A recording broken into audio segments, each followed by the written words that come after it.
I gotta start filming quick because this is a race against time. So I watched Christopher Nolan's The Odyssey, which is undeniably one of Greek mythology's greatest stories.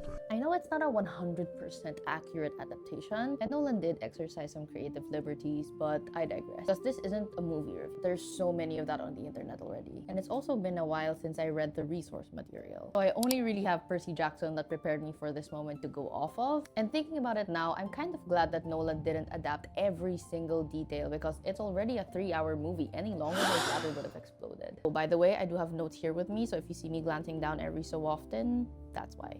Because I have a concerning amount of notes. If I'm being honest, I really got into a spiral here. But the concept that sparked the idea for this video is that Calypso just looked so beautiful and so pretty to be part of ancient Greece, you know what I mean? Almost as if the entire thing is giving Dior J'adore Lotus.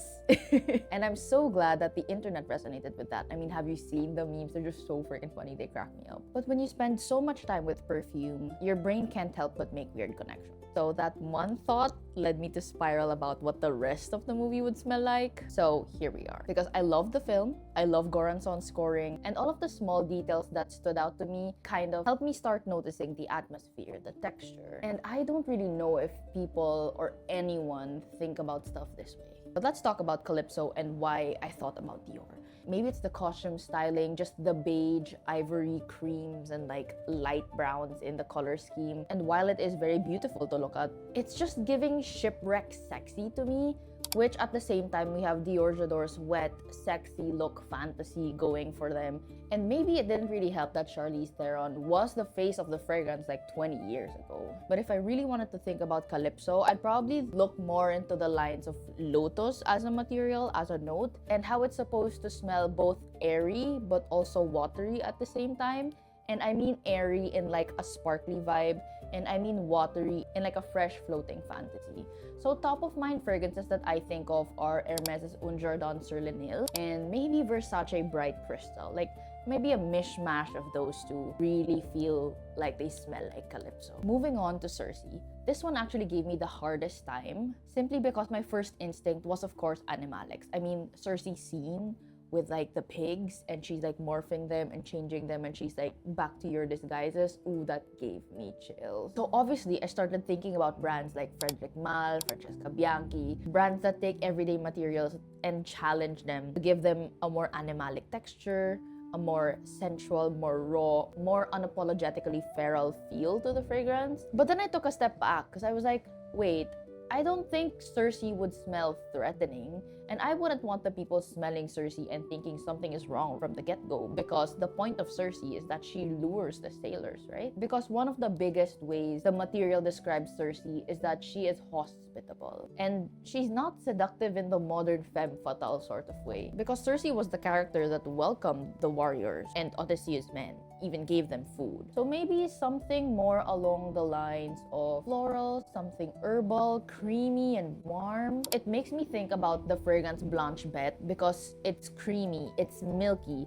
almost maternal because it's such a lactonic fragrance, but add some more greens into it. And the greens can probably be like crushed herbs, I don't know, something that gives like a stem feel to the fragrance, or maybe bitter leaves, some medicinal plants, I don't know, allude to the poison aspect.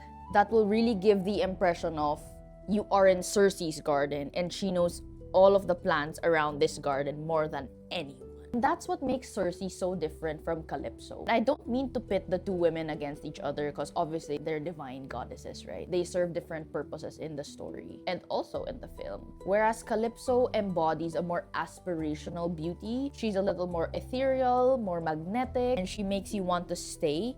Whereas Circe is more hospitable, like I said, because she's the character that's inviting, that's believable, and honestly, that's somewhat scarier to me. Because where Calypso makes you want to stay, Circe feels safe and almost domestic. And there's no denying that both of them were quite the cunning characters, quite cunning women. Where Calypso is somebody who's more persuasive, more tempting, and Circe is someone who orchestrates, who observes, and then traps you in the process because she lets you make that choice. And maybe the two women kind of embody a longing of some sense, where on Calypso's side, you get the life that you fantasize about, and on Circe's side, you get the comfort that you're just drawn to and you can't help but trust. And now let's move on to the sea. A lot of people will expect me to think about something aquatic, but I don't think it ends there. Modern perfumery paints aquatic perfumes to be blue, to be sporty.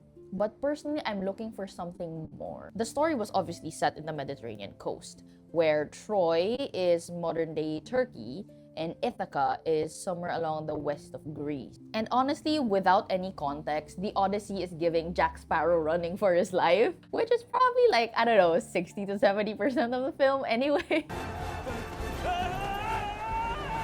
But trust that there's more that happens, which is why the Odyssey has stood the test of time. But I like to think about the Mediterranean coast, not the usual way people think about it, because a lot of perfumes lately are giving limoncello, are giving Amalfi Coast vibes, which is not what I'm going for. I really don't want to go for Mediterranean vacation. I want to look at it at a more historical frame and historical lens, which is why I would be looking at the Mediterranean painted with notes like, I don't know, pine, like olives. Looking for textures like the salt when it dries, like very crunchy salt, and maybe images of the rope, linen, some smoke, even the image of like a warm stone or a warm rock. Not in the way that it's warm because of a volcano. You know when you're at the rocky beach or at a rocky river and you see stones and rocks that have been under the sun for a while and you're like, oh, it looks a little thirsty? That's the kind of warm stone image I kind of want to evoke. So obviously, this aquatic fragrance has to have the energy of a deep sea. There are juxtapositions in place. There are energies that play with like a push and pull with the fragrance. And I think those are the textures that would make the sea as a fragrance. Now we move on to the last thing I thought about. And this is where I took a lot of time because Ithaca talks about the concept and the idea of home, and literally also to Odysseus, because Penelope was there, Telemachus was there, Argus was there, even the suitors are there. But that's kind of besides the point. And I'm drawn to one of the major parts of Odysseus' journey, specifically the Siren song.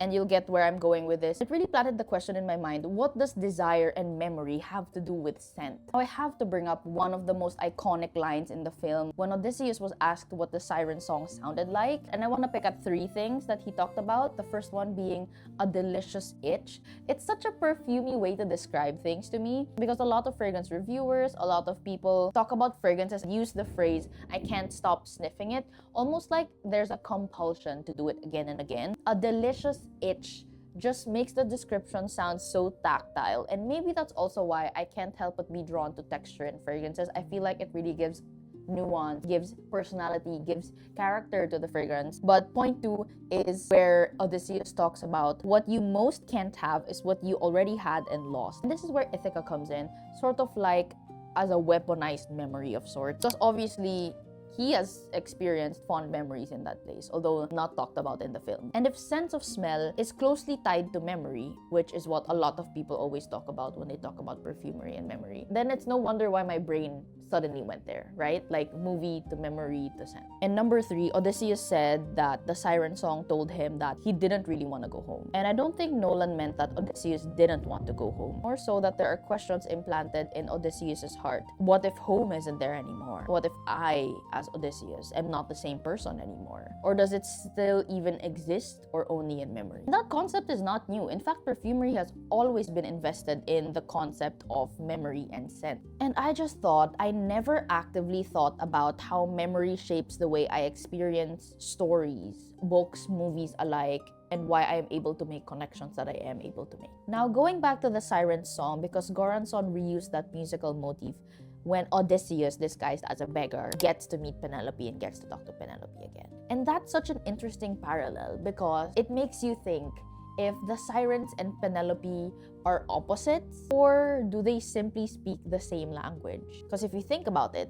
the Sirens don't invent new desires, they just resurface old ones anyway. And the most interesting part of this thought process, this thought exercise, was that every time I linked a fragrance or a scent to a character or to a scene, the next character or the next scene changes it. And it makes me think, movies have color palettes, have lighting, costume design, sound design, but what if movies can also have an olfactory palette or a fragrance palette? I think that's such an interesting thing to think about. But did any of these make sense to you? Let me know what you think in the comments. I hope you enjoyed this video. I'll see you in the next one.